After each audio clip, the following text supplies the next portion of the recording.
We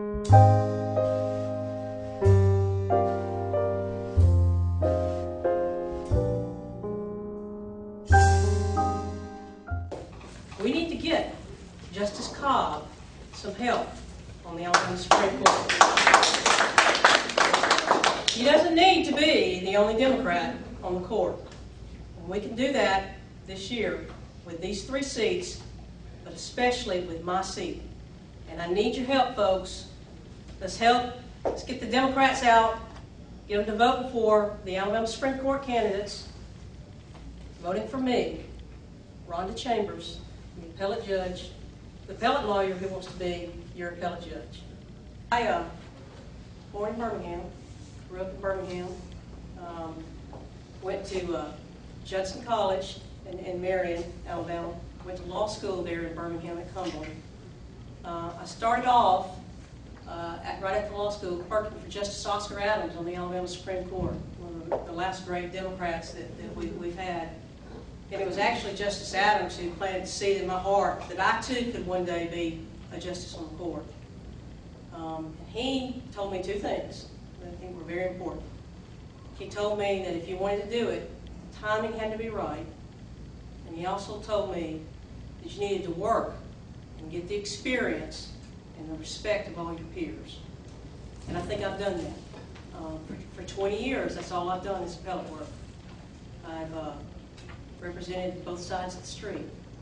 So I think the time is right, and I think I have the experience and the respect that it takes to be a justice of the court. Yes? I think everybody is aware of the situation with our campaigns for the Supreme Court here in Alabama and how much they cost. And I would just wonder how you hope to run a campaign competitively without having people with a disproportionate amount of influence feel like that you owe them some kind of favor. Well, unfortunately, my opponent, she has the backing of a very strong special interest group, and she's going to have an unlimited budget. She's going to get everything she needs. But I feel like I can raise the money necessary to wage a strong campaign against her. I hate that that's the way it's all about money, but I will not be bought into by any special interest groups. Are you familiar with the statistics on what percentage of plaintiff verdicts are being affirmed by our current Supreme Court? Are you familiar with that? They have routinely reversed jury verdicts, so much so that I think it's just totally eviscerated jury verdicts in the state. Most of the time they don't write opinions. That's right. They have. There's a rule of appellate procedure that permits the appellate courts to affirm a case without opinion. And I have to say, I am the chair of the Appellate Rules Committee.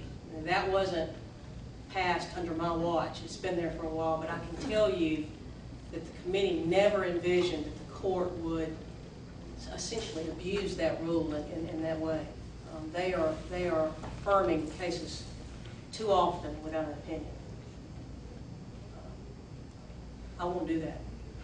Are you hopeful that these other Democrats will be elected also? I am. They are great candidates. Mike Edwards is a law. Mike Edwards. Tom Edwards is a practicing lawyer, and he's a great guy. Judge Mac Parsons is who's running against Tom Parker, and he's a great guy as well. And so I am very hopeful that we can, as Democrats, take back our 3 seats on the Alabama Supreme Court.